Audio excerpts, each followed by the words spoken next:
আল্লাহ আপনার শুকরিয়া, আমাদের দেশের প্রধান এখন কোন নারী না, কেনা ভবিষ্যতে যেন কোনোদিনও নারী প্রধান আমাদের দেশে না হয়। কেন সবাই বলেন কেন? আরো জোরে বলেন, আরো জোরে বলেন। নবীজি বলেন লাইয়ুফলিহা কওমুন ওয়াল্লাহু আমরাহুম ইমরাআতান, বুখারীর বর্ণনা। আল্লাহ নবী বলেন ওই জাতি কিছুতেই সফল হবে না যে জাতি তাদের নেতৃত্বে কোনো নারীকে বসায় দেয়। এই জন্য 2 রাকাত অতিরিক্ত নফল নামাজ ডেলি পড়বেন, পুরা বলবেন আল্লাহ মৌলিক 4 গুণওয়ালা একজন শাসক আমাদেরকে বানায় দাও। যেই শাসকের 1 নাম্বার গুণ হবে নামাজ প্রতিষ্ঠিত করা, 2 নাম্বার গুণ হবে যাকাত প্রতিষ্ঠিত করা, 3 নাম্বার গুণ হবে সৎ কাজের আদেশ করা, 4 নাম্বার গুণ হবে অসৎ কাজের নিষেধ করা। সূরা হজ 41 নম্বর আয়াতে আছে। এই জন্য দেখেন আমেরিকা ঠিকই হাদিস নিয়ে গবেষণা করে, এই জন্য যতই তদুর করেন নারীকে কিন্তু তারা বসায় না, খালি চাপাবাজি করে, কয় নারীর অধিকার নারীর অধিকার।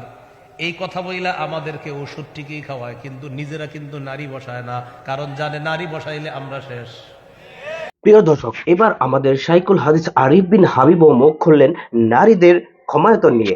নারীরা রাজত্ব করতে পারবে কিনা, নারীরা প্রেসিডেন্ট হতে পারবে কিনা, এই নিয়ে বিস্তারিত একটা আলোচনা করেছে আমাদের আরিফ বিন হাবিব। সম্পূর্ণ আলোচনাটাই আপনাদেরকে দেখাবো, তবে তার পূর্বে আমাদের ভিডিওটি অবশ্যই আপনাকে ধৈর্য ধরে দেখতে হবে এবং আমাদের চ্যানেলে নতুন হলে অবশ্যই আমাদের চ্যানেলটিকে এখনই সাবস্ক্রাইব করে আমাদের সাথে থাকবেন। নারীরা ক্ষমতায় থাকতে পারবে কিনা এবং কোরআন হাদিসের দলিলে কি বলে, কোরআন হাদিসকে সামনে রেখে নারীরা কিভাবে রাজত্ব করবে, নারীরা ক্ষমতায় থাকবে কি থাকবে না, এই বিষয়ে বিস্তারিত আলোচনা করেছে আমাদের আরিফ বিন হাবিব। আমরা সম্পূর্ণ ভিডিওটা শুনবো। আরিফ বিন হাবিব যে চমৎকার ভাবে এখানে বিস্তারিত আলোচনা করেছে, আমার কাছে খুব ভালো লেগেছে ওনার আলোচনাটা। আজকে এই প্রথম আমার মনে হয় আমি শুনলাম উনি এই প্রথম এই বিষয়টা নিয়ে আলোচনা করেছে, নারী ক্ষমতায়নে কিভাবে আসবে, নারী ক্ষমতায়ন থাকবে না থাকবে না। আমেরিকা শুধু বলে নারী নারী অধিকার চাই, নারী অধিকার চাই, নারীর সমান অধিকার দিতে চাই, বাংলাদেশের ভিতরে বাস্তবায়ন করতে চায়, কিন্তু আমেরিকা নিজে কেন নারীকে ক্ষমতায় বসায় না? নারী কখনো আমেরিকায় দেখবেন ক্ষমতায় বসে নাই। আমাদের বাংলাদেশের সামনে আওয়ামী লীগ গিয়েছে, বিএনপি আসবে কিনা, বিএনপি যাবে, বিএনপির পরে কোনো নারী নারী আসবে কিনা, এখানে এই বিষয়ে আমরা চমৎকার একটি আলোচনা শুনবো মুফতি আরিফ বিন হাবিবের জবানে। চলুন কথা না বাড়িয়ে দেখা যাক মুফতি আরিফ বিন হাবিবের চমৎকার ভিডিওটি। আল্লাহ আপনার শুকরিয়া, আমাদের দেশের প্রধান এখন কোন নারী না, কেনা ভবিষ্যতে যেন কোনোদিনও নারী প্রধান আমাদের দেশে না হয়। কেন সবাই বলেন কেন? আরো জোরে বলেন, আরো জোরে বলেন। নবীজি বলেন লাইয়ুফলিহা কওমুন ওয়াল্লাহু আমরাহুম ইমরাআতান, বুখারীর বর্ণনা। আল্লাহ নবী বলেন ওই জাতি কিছুতেই সফল হবে না যে জাতি তাদের নেতৃত্বে কোনো নারীকে বসায় দেয়।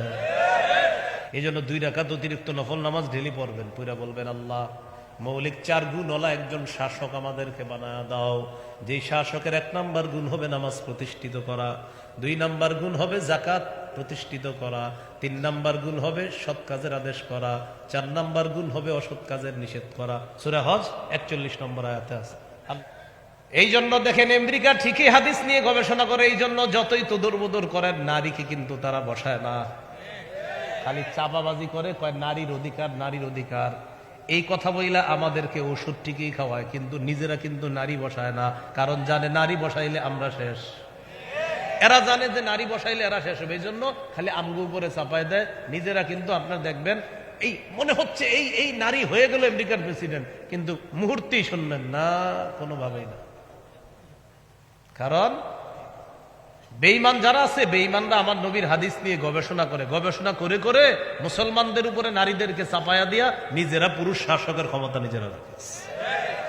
আফগানিস্তান এখন ভালোভাবে চিনছে, চিনার পর একদম এমন ভাবে একদম বাইর করে দিছে।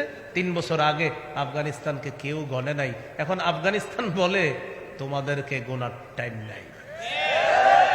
কথা কি বুঝে আসছে? বুঝতে পারছে আফগানিস্তান, এদেরকে চিনছে আফগানিস্তান, কিন্তু আমরা এখনো চিনি নাই। যার প্রমাণ হলো বৃষ্টি থেকে বাঁচার জন্য এখন ঝর্ণার নিচে আছি আমরা। যাই হোক, তো কি বলতেছিলাম, লাহু মা ফিস সামাওয়াতি ওয়া মা ফিল আরদ, আসমান জমিনের সবকিছু তার। মান যাল্লাযী ইয়াশফাউ ইনদাহু ইল্লা বিইজনিহি, আল্লাহ তাআলা বলেন কে আছে এমন আমার হুকুম ছাড়া সুপারিশ করবে? কি বলতেছে? কে আছে এমন আল্লাহর হুকুম ছাড়া সুপারিশ করার ক্ষমতা রাখে? আল্লাহ তাআলা বুঝাইতে চায় আমার হুকুম ছাড়া কেউ সুপারিশও করতে পারবে না। সহিহ বুখারীর বর্ণনা 4712 নম্বর হাদিসের মধ্যে আছে, সর্বশেষ আল্লাহ নবী যখন আরশের নিচে সিজদায় পড়ে যাবে, নবীজিকে আল্লাহ তাআলা বলবেন ইরফা রাসাক, হাবিব আপনি মাথা উঠান, কুল তুসমা, আপনি বলেন আপনার কথা শোনা হবে, সাল তু'তা, আপনি চান আপনাকে দেওয়া হবে, ওয়াশফা তুশাফা, আপনি সুপারিশ করেন আমি আল্লাহর ওয়াদা আপনার সুপারিশ মঞ্জুর করা হবে। কথা কি আল্লাহর হুকুম থাকতে হবে, নবীজির সুপারিশের হুকুমটা আল্লাহ করছে। তো এটাই বলে মানজাল্লাযী ইয়াশফাউ ইনদাহু ইল্লা বিজ, যে আল্লাহর অনুমতি ছাড়া কে আছে এমন যে সুপারিশ করতে পারে। ওয়ালা ইউহিতুনা বিশাইইম মিন ইলমিহি ইল্লা বিমা শাআ, মাসখানে রয়েছে ইয়ালামু মা বাইনা আইদিহিম ওয়া মা খালফাহুম, তাদের সামনে পিছনে যা কিছু আছে সব তিনি জানেন, সব আল্লাহ জানেন। ওয়ালা ইউহিতুনা বিশাইইম মিন ইলমিহি ইল্লা বিমা শাআ, তারা সবাই আল্লাহর ইলম বেষ্টন করতে পারবে না, ধারণ করতে পারবে না, ততটুকু পারবে যতটুকু আল্লাহ চান।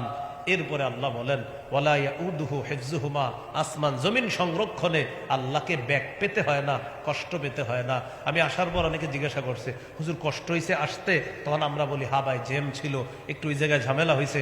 আল্লাহ তাআলা বলেন আসমান জমিন সংরক্ষণে আমি আল্লাহর কোনো কষ্ট হয় না, ব্যাক পেতে হয় না, কোনো সমস্যা হয় না। ওহুয়াল আলী, তিনি ঊর্ধ্বে, আল আজিম, তিনি মহান। ওহুয়াল আলিয়্যু, তিনি অধিক ঊর্ধ্বে, আল আজিম, তিনি মহান। আজকে পর্যন্তই। আল্লাহ তাআলা আমাদের সকলকে, মনে আছে না আয়াতুল কুরসি কখন পড়বেন? আর ঘুমানোর আগে বিদ্যাটা আবু হুরায়রা রাদিয়াল্লাহু তাআলা আনহু কে শিখাইছে? ইবলিস। তো ইবলিস কয় তুমি এটা পড়বা, আমি আসবো না, এজন্য আমরা পড়বো না যাতে ও আসে, এজন্য আমরা পড়তে হবে যাতে ও না আসে। আল্লাহ আমাদের সকলকে আয়াতুল কুরসির শিক্ষা সব জীবনে বাস্তবায়ন করার তৌফিক দান করেন। আমি গাড়িতে যাওয়ার আগ পর্যন্ত, এখনই গাড়ি ছেড়ে দিবে, যদি কারো লাগে মিম্বরের আমানত 6টা খণ্ডই যদি পারেন সংগ্রহ করে নেন। 6 নম্বর খণ্ডে আজকের আলোচনাটা পাবেন, 6 নম্বর খণ্ডে। আর সবগুলা খণ্ডই সবার জন্য কার্যকরী। 1 নম্বর খণ্ড সন্তানের 64টা অধিকার, 2য় খণ্ড হলো শিরিক বেদাত কুফুর তাওহীদ, ওই আজকের তাওহীদের যে 4 শর্ত ওগুলো পাবেন। আর 3 নম্বর খণ্ডে হলো হালাল হারাম সুদ সম্পর্কে আলোচনা। 4 নম্বর খণ্ডে স্বামীর 24টা অধিকার, স্ত্রীর 19টা অধিকার। 5ম খণ্ড লা ইলাহা ইল্লাল্লাহর ব্যাখ্যা। 6ষ্ঠ খণ্ডে নামাজ। সময় হলো আমি যাইতে যাইতে যদি কেউ পারেন সংগ্রহ করতে পারেন। ওয়া আখিরু দাওয়ানা।